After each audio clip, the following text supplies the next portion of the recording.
une douche froide quand même sur les pratiques de la guerre. Parce qu'on n'a pas d'image, mais la confession à elle seule est quand même quasi insoutenable.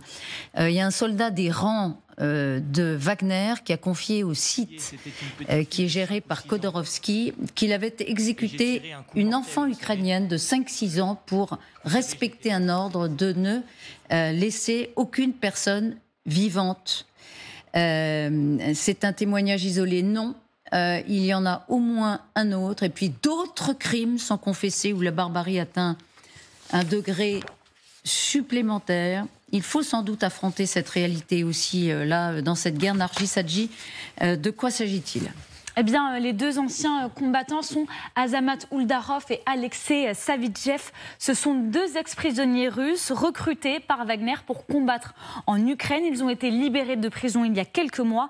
Et pour preuve de leur appartenance à la milice Wagner, leur certificat de libération. Dans une vidéo YouTube d'1h17 publiée en ligne par une ONG spécialisée dans la défense des droits des détenus en Russie, eh bien, les deux hommes détaillent les ordres qui leur ont été donnés et ceux qu'ils ont fait lors d'opérations à Bakhmout, mais aussi à Soledar. Comme vous l'avez dit, l'exécution d'une petite fille de 5 ans et ils accusent directement Prigojine. Elle criait, c'était une petite fille de 5 ou 6 ans et j'ai tiré pour tuer. Vous savez, je n'étais pas censé laisser sortir qui que ce soit, personne. L'ordre était de nettoyer, de liquider tous ceux qui se trouvaient sur mon chemin. Mon premier commandant, au-dessus de lui, il y a Prigojine qui m'a dit de ne laisser sortir personne. Tuez tous ceux que vous voyez. Et nous avons suivi cet ordre. Hier sur Telegram, Prigojine a réfuté ces accusations, notamment celles concernant donc le meurtre de cet enfant. En ce qui concerne les exécutions d'enfants, bien sûr, personne ne tire jamais sur des civils ou sur des enfants. Nous sommes venus là-bas pour les sauver du régime sous lequel ils se trouvaient. Autre scène, cette fois à la sortie de la messe à Bakhmout, et c'est Alexei Savitchev qui la raconte. On voit l'homme juste ici, donc sur la vidéo YouTube, alors que les Ukrainiens quittent la messe. Plus d'une vingtaine d'entre eux, dont des adolescents, sont froidement abattus par les forces de Wagner. Il y a eu une messe au cours de laquelle ils ont voulu passer de notre côté. Les civils sont sortis. Au début, tout allait bien. Tout le monde sortait. Mais le 4e échelon a reçu l'ordre de tirer immédiatement sur toutes les personnes âgées de 15 ans et plus, mais sans parole. Et quand l'artillerie ukrainienne a commencé à fonctionner, tout s'est arrêté. Combien ont été abattus? Je ne sais pas. Environ 24, 23, peut-être 20 à peu près. Et ils sont sortis sans armes, sans uniforme, en civil? Oui, ils sont sortis désarmés. Mais lorsqu'ils ont soulevé leurs sous-vêtements, levé les bras, ils avaient des tatouages. Il n'y avait pas d'autre moyen. Dans leur témoignage, les deux hommes expliquent également le fonctionnement de Wagner. Cette fois, l'un d'eux est interrogé sur les sanctions que subissent les miliciens lorsqu'ils refusent d'obéir. Les systèmes de sanctions sont violents et humiliants. Écoutez. Avez-vous déjà dû utiliser des armes contre l'un de vos soldats lorsqu'il n'obéissait pas? Oui. Savez-vous ce que c'est que de ligoter un homme et de le livrer à la sécurité militaire? Jamais entendu parler? Non. Et quand on lie la tête d'un homme à ses parties génitales et qu'on lui déchire les fesses, cela s'appelle l'arrestation indécente d'un homme qui refuse d'obtempérer à un ordre direct. Avez-vous déjà dû ligoter un soldat de cette façon? Oui, bien sûr. Et pour quelle raison? Pour avoir désobéi à un ordre. Sont-ils revenus dans votre unité par la suite? Je ne les ai jamais revus. Une autre séquence qui illustre cette violence et cette volonté donc de terroriser. Azamat Uldarov, que l'on voit juste ici, eh bien, raconte qu'en janvier 2023, dans la région de Bakhmout, il a oublié à l'ordre de lancer une trentaine de grenades dans une tranchée remplie de Russes, car il refusait d'exécuter les ordres. Il a ensuite arrosé leur corps d'essence avant d'y mettre le feu. Je ne peux pas vous dire exactement combien de gens il y avait. Je ne pouvais pas compter, mais approximativement, j'ai vu qu'il y avait au moins 60 personnes. On m'a donné un ordre, celui de venir et de tout exploser et mettre le feu. Je n'ai pas vu combien de personnes respiraient, combien étaient encore en vie. Je n'ai pas vu. Je me fiais juste à mon commandement. On m'a dit, c'est plus les nôtres maintenant. Tue tout le monde, c'est tout. On me l'a ordonné, je l'ai fait. Malgré ces témoignages, l'ONG précise qu'aucun des deux hommes n'a exprimé des regrets pour les crimes qu'ils ont commis en Ukraine. Bon, âme sensible, s'abstenir, on aurait pu dire auparavant. Merci beaucoup, Nargis Hadji. 1h17 que vous nous avez résumé, expurgé certaines déclarations qui sont encore plus pénibles, mais ce que ça dit, ce que ça nous quand même nous dit, c'est le caractère systémique de cette violence, cette brutalité-là. Elle est d'abord, c'est pas une banalité, mais elle est généralisée dans cette armée de Wagner. Ça semble être, c'est pas que ça semble, c'est tel qu'il le raconte. D'abord, ce ne sont pas des soldats.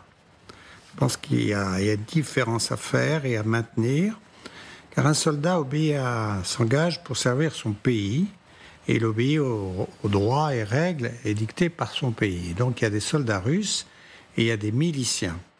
C'est les miliciens de Wagner, dont on parle énormément d'ailleurs, parce que le meilleur propagandiste de Wagner, c'est finalement les médias occidentaux. On n'arrête pas de parler de Wagner, on n'arrête pas de parler de Prigojine, alors qu'effectivement, et là les séquences le montrent bien, il y a un rassemblement d'assassins, de psychopathes et d'apprentis terroristes ou de terroristes tout court, qui est assez exceptionnel. Mais on en parle beaucoup, pardon, juste par parenthèse, aussi parce qu'il a une place centrale dans cette guerre. Non, madame, je ne pense pas. C'est nous qui l'avons créé. Et qu'il a les faveurs de Poutine. Ça, alors, c'est vrai. il a les faveurs de Poutine, parce que Poutine a beaucoup de favoris, vous avez raison.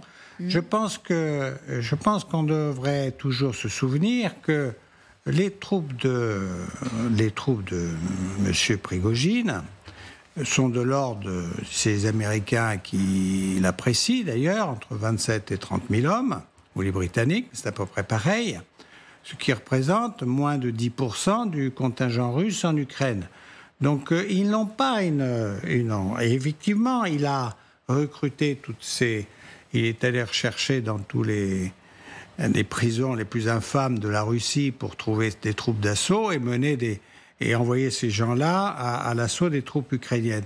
Mais il n'a pas une place centrale.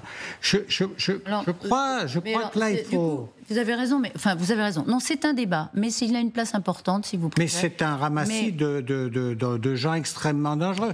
Alors, ce qui est intéressant, par contre, c'est que ça sorte. Non, mais ce qui est intéressant, c'est quand même, encore une fois, ce qui nous interpelle dans ces vidéos générales, encore une fois, évidemment, c'est la brutalité et le fait qu'il réponde à des ordres, celle d'un cuisinier devenu chef de Wagner et qui, aujourd'hui, est central à Bakhmout. À Bakhmout, il est le roi de Bakhmout. Et aujourd'hui, la guerre est gelée, sauf à Bakhmout.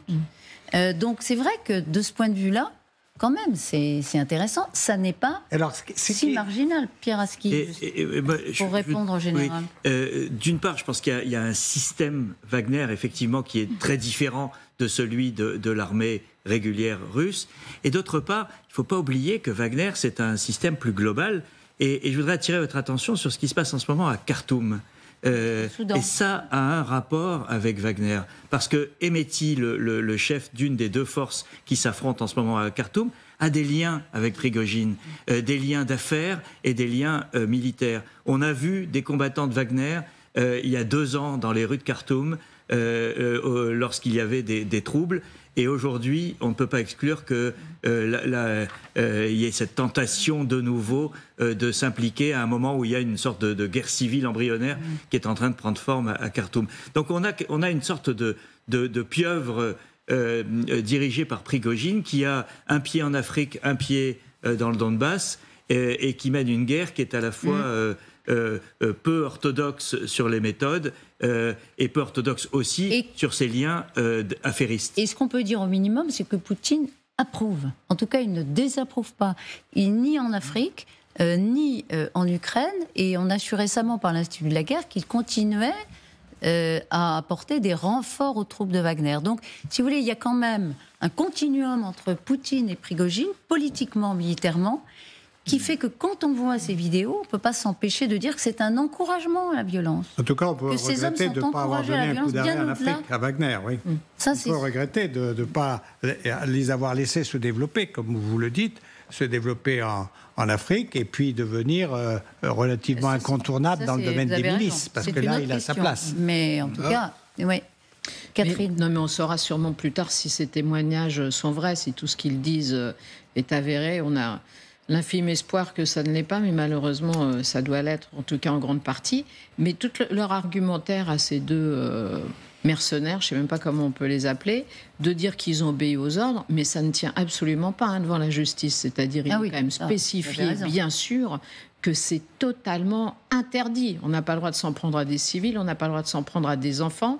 Donc le fait qu'ils disent de manière récurrente « ce sont les ordres qui nous ont été donnés », n'a aucune valeur. L'autre chose, c'est qu'on peut se demander pourquoi aujourd'hui, alors que Vladimir Poutine est poursuivi, lui, par la CPI pour le transfert des enfants, comment se fait-il que Evgeny Prigojine, lui, ne soit toujours pas poursuivi par...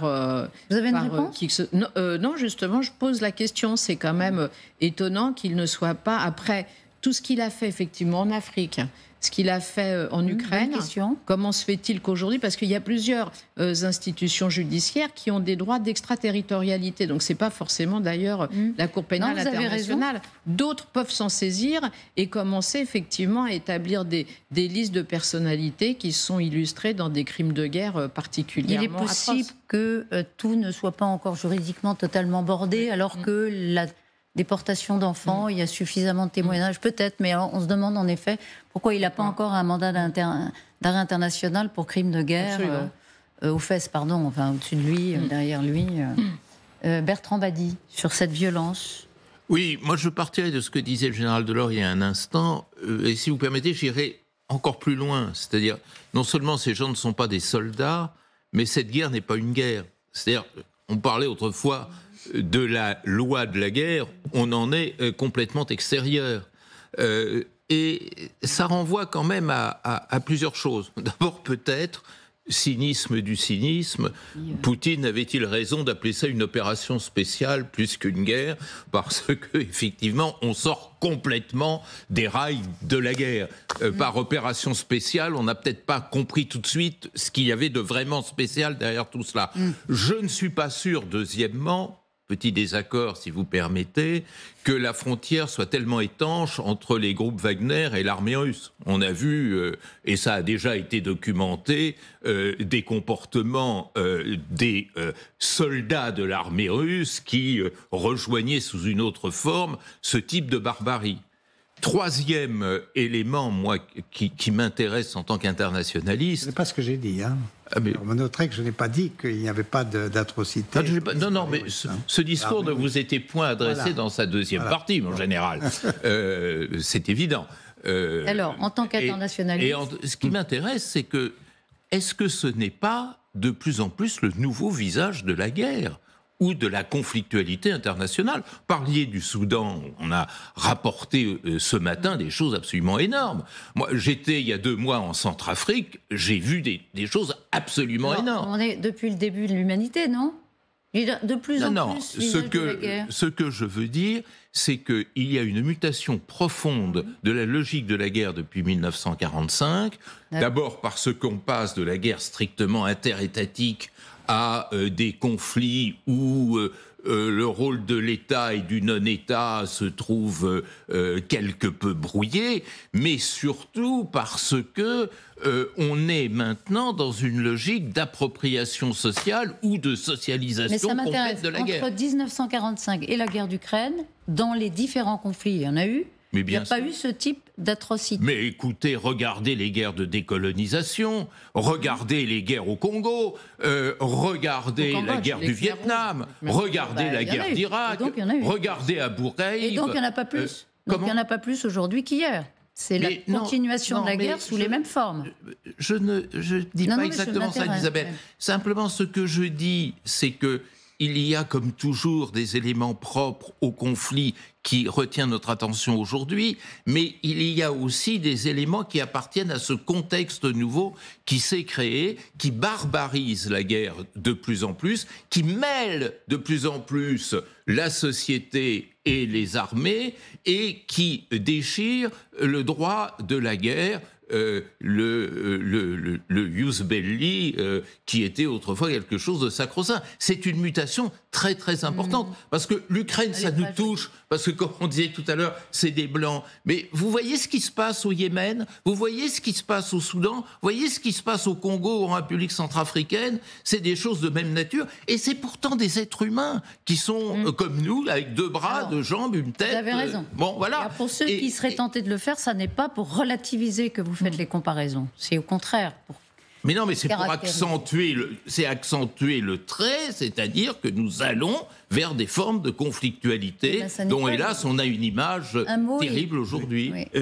Rappelons quand même que Poutine est le responsable de tout ça. C'est-à-dire que si Poutine voulait que Prigojine et Wagner se retirent ou ne continuent pas leur guerre en Ukraine aujourd'hui, ça s'arrêterait du jour au lendemain. Souvenez-vous, il y a quelques semaines, les appels à l'aide de Prigojine parce qu'il manquait de munitions. Ces munitions lui sont fournies par l'armée régulière russe. Donc si l'armée régulière russe, donc son commandant Vladimir Poutine voulait couper le robinet de munitions, la guerre s'arrêterait sur ce front-là. Donc, certes, il y a des statuts différents et des modes de combat et